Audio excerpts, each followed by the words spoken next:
بسم اللہ الرحمن الرحیم نحمدہ و نصلی علی رسولہ الکریم اما بعد۔ پروگرام آپ کے مسائل اور ان کے حل میں ایک دفعہ پھر آپ حضرات کے سامنے حاضری ہوئی ہے۔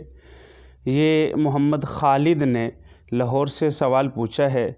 کہ میں نے اپنی بیوی کو حالت حمل میں طلاق دے دی ہے اور غصے میں طلاق دی ہے، اور طلاق کے الفاظ یہ تھے کہ میں تجھے طلاق دیتا ہوں، میں تجھے طلاق دیتا ہوں، میں تجھے طلاق دیتا ہوں۔ تو کیا اب اس کے بعد رجوع کا حق ہے یا نہیں ہے، یا یہ طلاق ہوئی ہے یا نہیں ہوئی؟ اور یہ بھی بتائیں کہ حمل کی حالت میں طلاق ہو جاتی ہے یا نہیں۔ دیکھیں، یہاں پوچھا گیا کہ حمل کی حالت میں طلاق ہوتی ہے یا نہیں۔ حدیث مبارکہ میں آتا ہے، جناب رسول اللہ صلی اللہ علیہ وسلم نے فرمایا کہ 3 چیزیں ایسی ہیں کہ جن کا مذاق بھی سیریس ہے اور ان کا سیریس بھی، اور ان کا مذاق بھی سیریس ہے اور ان کا سیریس بھی سیریس ہے۔ وہ جس حالت میں بھی دی جائیں، مثلا ان میں سے ایک طلاق بھی ہے اور ایک عتاق ہے، اور اسی طریقے سے فرمایا کہ نکاح ہے۔ تو لہذا طلاق ایسی چیز ہے کہ آپ اگر اس کو خوشی کی حالت میں دیں، آپ اس کو غمی کی حالت میں دیں، غصے میں دیں۔ ویسے عام طور پر ہمارے معاشرے میں یہ بات ہوتی ہے کہ میں نے طلاق تو غصے کی حالت میں دی ہے، تو بھئی طلاق غصے کی حالت میں ہی دی جاتی ہے، لیکن جب خوشی کا عالم ہو، میاں بیوی خوش ہوں، تو اس وقت طلاق تو نہیں ہوتی۔ عام طور پر خوشی کے عالم میں نکاح ہوا کرتا ہے، طلاق نہیں ہوا کرتی۔ تو اس لیے یہ بات آپ سب اپنے ذہن میں رکھیں، طلاق جس حالت میں بھی دی جائے گی طلاق واقع ہو جائے گی۔ طلاق دینے کے لیے بیوی کا سامنے موجود ہونا ضروری نہیں، اور طلاق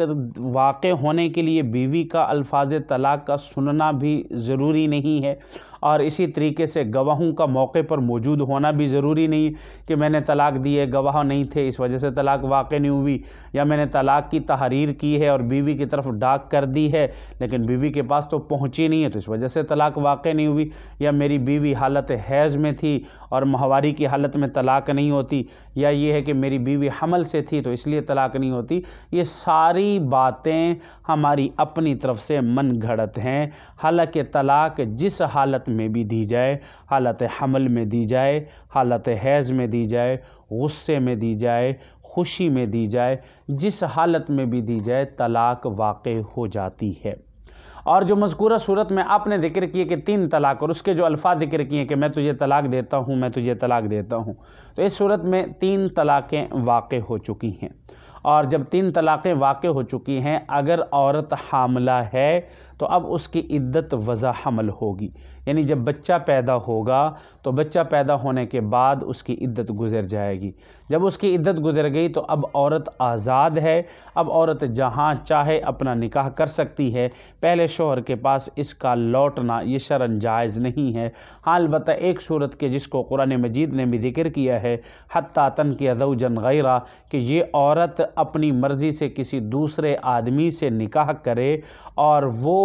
اپنی مرضی سے اس کو طلاق دے دے، اور پھر طلاق دینے کے بعد اس کی عدت گزارنے کے بعد اب اگر پہلے شوہر کے پاس آنا چاہتی ہے تو آ سکتی ہے، لیکن اگر اسی شرط سے اس کا نکاح کیا جائے اور اسی وجہ سے اس کا نکاح کیا جائے کہ ہم آپ کا اس کے ساتھ نکاح کر رہے ہیں اور آپ نے 1 دن کے بعد طلاق دے دینی ہے، یہ شرعاً جائز نہیں ہے۔ اس کو حلالہ کہا جاتا ہے، اور حدیث مبارکہ میں جناب رسول اللہ صلی اللہ علیہ وسلم نے حلالہ کرنے اور کروانے والے دونوں پر لعنت فرمائی ہے۔ تو اس وجہ سے یہ اور شرعاً بھی جائز نہیں ہے اور اخلاقاً بھی جائز نہیں ہے کہ ایک رات کے لیے عورت کو ایک کے سپرد کر دیا جائے۔ ٹھیک ہے کہ نکاح کیا گیا ہے، لیکن یہ شرعاً اور اخلاقاً جائز نہیں ہے، تو اس وجہ سے یہ حلالے کا طریقہ نہیں جائز۔ البتہ اگر ایک اتفاقی صورت ہو جائے اور وہ عورت کسی دوسرے اپنی عدت گزرنے کے بعد کسی دوسرے مرد سے نکاح کرتی ہے اور وہاں بھی اس کا نباہ نہیں ہوتا، اور پھر اس کی طلاق کے بعد اس کی عدت گزارنے کے بعد اب اس شوہر سے نکاح کرتی ہے، تو اس سے نکاح ہو جائے گا۔ جزاک اللہ۔